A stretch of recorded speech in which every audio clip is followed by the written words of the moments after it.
So I'm just dropping a link into the chat, and it's linked to this. So that's my website, the blog post that I'm talking about, so you can follow along if you really want to. There are 16 tips here. Whether we get to 16, I don't know. But the reason that we want to start blogging, well, there's 5 good reasons to start blogging.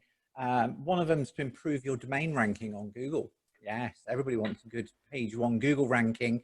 But the question is, how are you going to get there? And if you've got static web pages, they're not going to get there because people like fresh content. So it's always a good idea to give it fresh content on a regular basis. And that's what blog posts are for. Whether it's in the blog on your website or whether it's on an external blogging service, as long as it's under the same domain, Google treats them as one. The next reason is to raise your profile on social media. Have you got useful and interesting stuff to share? You know, so if you're just sharing hello, good morning every day and that's it, then, you know, you get a few people saying good morning, but there's no real value to that. So if you've got blog posts, you can share out to Facebook page, Facebook groups. I have one client, she's got an extensive list of blogs on her blog with me. She's got the search page set up. Somebody asked a question in, I don't know if you've heard of For Networking. So if somebody asks a question in there related to her field of expertise, she'll use the search tool on her blog, find a useful blog post that can answer that question, and then just drop it in as a reply. People then go to her blog or to her website, depending on what she does, and they've got her branding, her information, her knowledge right in front of them. So sharing blog posts around on social media like Facebook, Twitter, and LinkedIn, it really does raise your profile.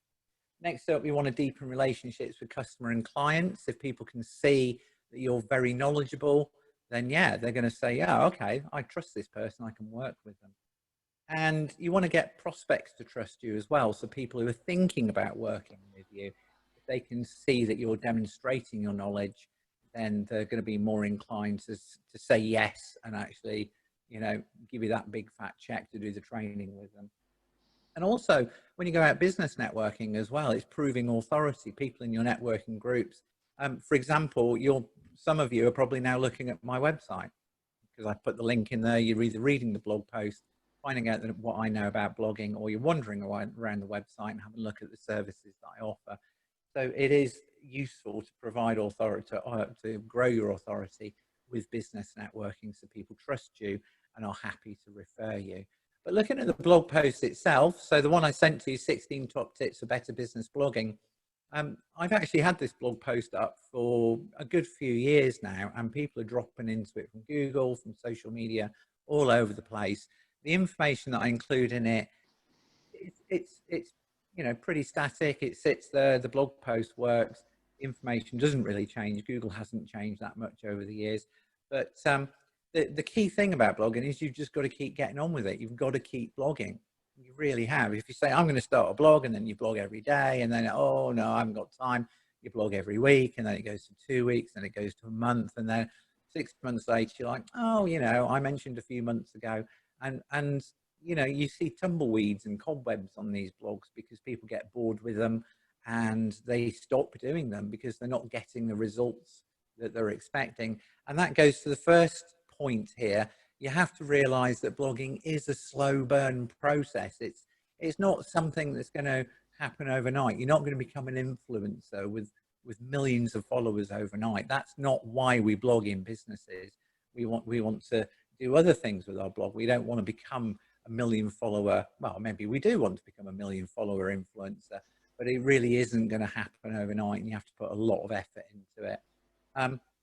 Google is a great machine for spewing out links, but it is very, very difficult to get recognized because there are so many websites out there, so many blog posts out there, so many YouTube videos out there. Remember, YouTube's the second biggest search engine in the world behind Google.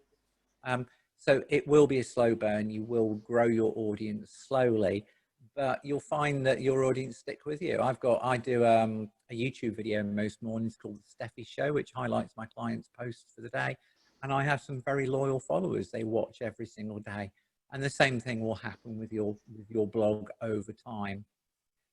You can tie your blog posts into current events. You have to be really careful with that one Because if there's some sort of tragedy that's happening in the news and you write a blog post about it and say, oh, you know, they should have done this, that, and the other, then you open yourself out up for a lot of flack, especially on Twitter. So if you're posting on Twitter, I keep well away from Twitter. I use Twitter as a broadcast platform for what I do. I don't start conversations on it because invariably there will be somebody you will offend regardless of what you're saying. But yes, you can tie it into current events. If there's a service that you offer that could have helped, then yes, it is worth looking at. If you have a comment on a news item, then yes, fine. But also make sure your blog post flags up as this is my personal opinion and nothing to do with my business.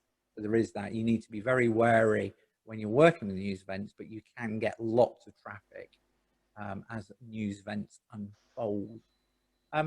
You have to look at one particular key phrase. So when you do a blog post, for example, your trainers, then you would use training in there. If it's coaching, then you need to work coaching in there. There are some very useful tools out there that will find the right key phrases for what you're writing about. There's one I use quite regularly, and I built it into my platform so it automatically generates, and it's called Uber Suggest. Okay, so Uber, like the car company, Uber Suggest by a guy called Neil Patel. If you say, all right, I'm going to write a blog post about X, and you type that key phrase X into Uber Suggest, then it will give you a whole host of differing suggestions and say, well, this one's actually got 1,000 views, and you know, ad competitiveness is quite low, so this might be the one you need to go for. This is the sort of thing we do automatically for our clients as well. But yeah, you make sure you have your key phrase. Don't stuff the key phrase into the body of your text. Don't stuff it. Google does not like that anymore. Years ago, people used to be able to say, oh, I'm going to say this key phrase and this key phrase and this key phrase. You have to make it readable. And if you stuff key phrasing in there, then you're going to lose the readability of a blog post. You will then lose the reader as well. And also, Google will just go, yeah, just stuff in blog posts, and they'll downgrade it regardless of how many times you mentioned it. Now, I say here clearly put the title of your blog post in the permalink. The permalink is the URL. So for example, on the blog post you're looking at right now, the domain is www.slo.uk.com/blog, but the permalink is 16 top tips for better business blogging. So I've got business blogging in there. That's my key phrase that I tend to go for generally for my business. It is in there, but it needs to be in other places as well. You put it in the URL, the permalink. It also needs to be in the title. It needs to be in the description that you share out. It needs to be in the first paragraph and the last paragraph in your call to action. There's lots and lots of different places that your chosen keywords need to go. And again, you need to be careful that you're not stuffing it around the place. So in the body of the text, mention it a couple of times. So if you can get it appearing 4 or 5 times in your blog post, then that's a good thing, and Google sees that and it gives you good Google juice. I'm not saying it's going to get it onto page 1, but when people do searches, then it will certainly come up in the results. When you're writing, everybody has an internal representation system. I know 1 or 2 of you probably know NLP quite extensively. I'm an NLP practitioner myself. And you have your own internal representation system. Mine's auditory digital followed by visual. Yours may differ. There may be lots of kinesthetic people in the room as well. You have to make sure that when you write, you don't just write for yourself. Okay, so we've got auditory tonal, auditory digital. We've got kinesthetic. There's even some gustatory people out there as well. So you have to make sure that the way you're writing will appeal to as many people as possible, and you can actually do that. You know, if you're very good at NLP, we tend to do it for our clients when we're editing blog posts. If somebody's saying, "I know this and I understand that a lot," then I'll try and change it to, "I see what you mean, and you know, I hear what you're saying," that sort of thing. So I do tend to change the text around a little bit just to make it more appealing for people. So use your NLP skills and make sure you write for everybody. Now, you need to include an image. People who just write blog posts and just put text in, I just find that very, very boring, especially on social media, because Facebook loves images. And if you've got a good image associated with the blog post as well, then that image will be shared on Facebook, along with the title and a short description. But you have to be very, very careful with your images. Years and years and years ago when I started out, I've been doing what I do now since 2011. And very early on, I couldn't find an image I wanted from my stock library. So my client said, all right, we'll just download one from Google. And we did. And it was a picture of a black pudding. It was just a metaphor image. It was black pudding on a plate. And we used it and nothing happened for 2 years. And then a couple of years later, we got a copyright infringement letter from a stock library. Now, originally, when I found this image, I checked the licensing on Google and it said, oh, free for use with modification, that's fine. But the photographer had then subsequently put all those images that he created and published onto a stock library, and the stock library was using the internet to look for a copyright infringement. So my client, because she was the one who authorized me doing it, ended up paying 750 quid for a copyright infringement. Never, ever, ever in any circumstances, unless it's like a BBC image that you're using, not a news image, but a BBC program image or something like that, and link back to it when you do. Never download an image from Google. Make sure you use the stock library. There are lots of stock libraries out there. I personally use 123rf.com, and I build the price of the images into my client's blog post, so it's no big deal to me. But there's Pixabay, there's Unsplash, there's lots of free resources. Unsplash is very contemporary photography, I'd say very millennial photography, and Pixabay is a bit more stocky, but the selection is a bit limited. This is why I use 123RF, and it's only like 50p an image to license it. And even then, I link back to the photographer's portfolio. I always make sure there's a link back. So like, I think it was Peter was saying, he links back on his images. Good idea, always a good idea, but definitely make sure your licensing is correct. But you always need an image with your blog posts. Back to writing again, be grammatically correct at all times. Spelling mistakes, grammar errors, just don't do it, because if you have a massive spelling error, then people are going to see it, and they're just going to not. In my case, because words are what I do, I have to make sure everything's correct and 100% right. Yes, can you use IZE instead of ISE? Yes, you can, but it depends who, like Peter said, who your target market is. Do you use the Oxford comma? I do. Some people don't. Some people hate it. Some people love it, you know. So you have to standardize on your writing and make sure that it's correct. Check it again, get somebody else to check it, and then check it once more just before you hit the publish button.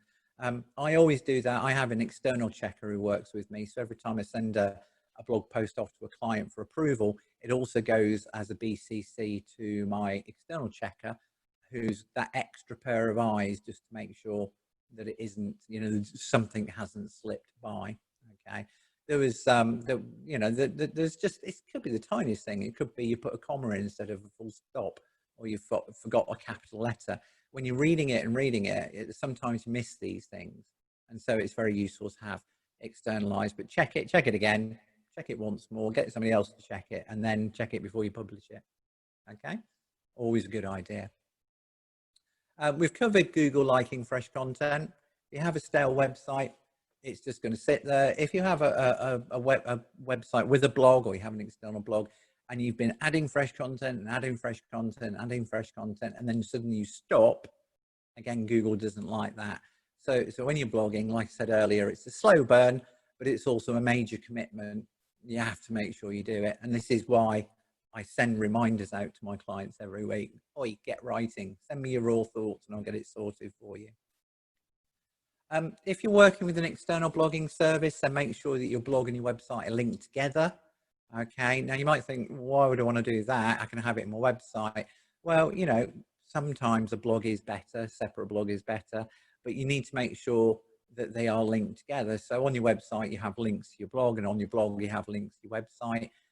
Google eventually figures out that they are one. That's the nice thing about it. So if you are using an external service, don't worry about it. As long as it's under the same domain, So www.yourdomain and blog.yourdomain are technically, in the eyes of Google, one website. Okay, so that's how it's treated. But yes, make sure they're all linked together. And on the back of that, make sure that you have links to all your social media channels clearly displayed so people can follow you. People might go to websites, but they might prefer to follow you on Facebook or Twitter. Just be careful with Twitter because it is the wild west of the internet. It really is. Comment on other people's stuff. It's like networking. You know, people want to work with people they like. If you make referrals for people, they're going to want to make referrals for you. If you comment on people's stuff, then they're going to want to comment back on yours. So you end up with this cycle of, you know, commenting on people's blog posts, on people's Facebook shares, sharing other people's blog posts. They're going to want to share back for you. So it's just polite. You know, if you want to work with other people, then definitely start sharing their stuff, start commenting on their stuff. Get a mailing list. Email is still massively important. People tend to look at email, it'll sit in their email account, they'll go back to it, they'll click on it eventually. As long as it's a GDPR one, so if people request that you delete them from your mailing list, that's absolutely fine. Always make sure that your emails that you send to people have unsubscribe links as well. You don't have to ask them why they're unsubscribing. You can if you want, just for your own information, but definitely get an email list, put a sign up form on your blog or your website. Do you want to hear from me? Yeah, if you can do a downloadable PDF, then they're probably going to want to sign up, get your PDF, and then at least receive 3 or 4 of your weekly mailers. And also you can feature your blog in your mailer. It's a great excuse. Here's my latest blog post. You don't make your mailer a sales pitch. You simply say, here's my latest blog post. And the sheer act of clicking on the link and getting into your website or blog, seeing all your branding, seeing what you do, that's a real great sales tool there as well. Yes, I mentioned using social media as well. And definitely don't make your blog post adverts. Just don't do it. People see that they're being sold to straight away. They get enough of that at all times. You don't want to be bombarded with more adverts. Yes, it's great to say, you know, here's how I can help you and it costs just, but save that for the call to action at the bottom. You know, if you'd like to find out more, if you'd like to book a course, stick it in the call to action. So give them something useful they can take away in the blog post, and then put the call to action in later on. They're already surrounded by your branding in the blog, so they're seeing everything you can do. They can see the menu system to get off with the things. Write to a schedule. Always write to a schedule. Put time aside for blogging. You know, if you write slowly, if you want to be thoughtful about it, then, you know, you need a couple of hours. If you want to publish on a Wednesday, you need to be writing it on a Tuesday morning and then editing and checking it. I always say to my clients, 20 minutes, just brain dump what you want to say into an email and send it over. That's the way it works for me. But if you're doing it yourself, you're going to need an hour, you're going to need 2 hours. It depends how much effort you want to put in. And you don't want massive tomes of information. You don't want 10,000 word tome. You just want something that's 500, 600, 700 words, gets the point across. But definitely write to a schedule each and every week, and then tell everyone, share it on social media, tell your friends, send the emails out, you know, get that good ranking in Google, put it on your business cards. I'm blogging, yes, here we go. Make sure if you're doing courses and presentations that you point everybody at your latest blog post and they can see what's going on. And if you implement these ideas, remembering it is a slow burn exercise, then you are going to get growth. Excuse me a minute. I'm glad I'm going to stop talking in a minute because I'm beginning to dry out. But yes, if you want to know more about this, have a look. If you're looking at my blog post right now, you can contact me. There's lots of different ways to do it. And have a wander around my website. Thank you, Mark. Thank you, Jules. And that's it. Don't forget, there you go. So if you haven't seen the blog post, oh, there it is. If you haven't seen the blog post already, there it is, www.slo.uk.com. Have a look at our blog. 16 top tips for better business blogging. I think I got through them all. Thank you very much.